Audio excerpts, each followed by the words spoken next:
Welcome to the Learning Pines YouTube. We hope this video helps. You start by preparing images and opening the editor so you can act immediately. Pick 310 high-quality files and import them into the workspace. Once done, enable the AI features and allow any required permissions. This gives the model full access to image data and control layers. Now create a duplicate layer or version to preserve the original. Make sure to set canvas dimensions and color space before heavy edits, so subsequent AI adjustments stay consistent and non-destructive. Next, let the AI suggest global corrections, but guide it deliberately. Start with exposure and noise reduction.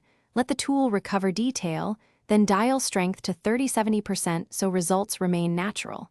Use AI subject selection to create masks and refine those masks with a soft brush or gradient where needed. Once masks are set, apply targeted edits, contrast, color balance, texture, and adjust the blend slider to mix AI changes with original detail. This combination keeps control while leveraging the model's speed. Finish by reviewing the image at 100% to catch artifacts or unnatural edges, and remove them with healing or cloning tools.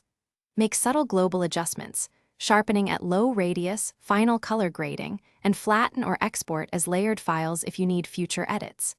When exporting, choose TIFF or PNG for maximum quality, JPG for web, and embed a color profile.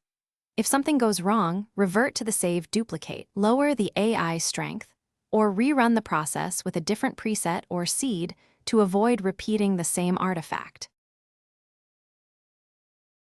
Thanks for watching. Consider subscribing if we helped you.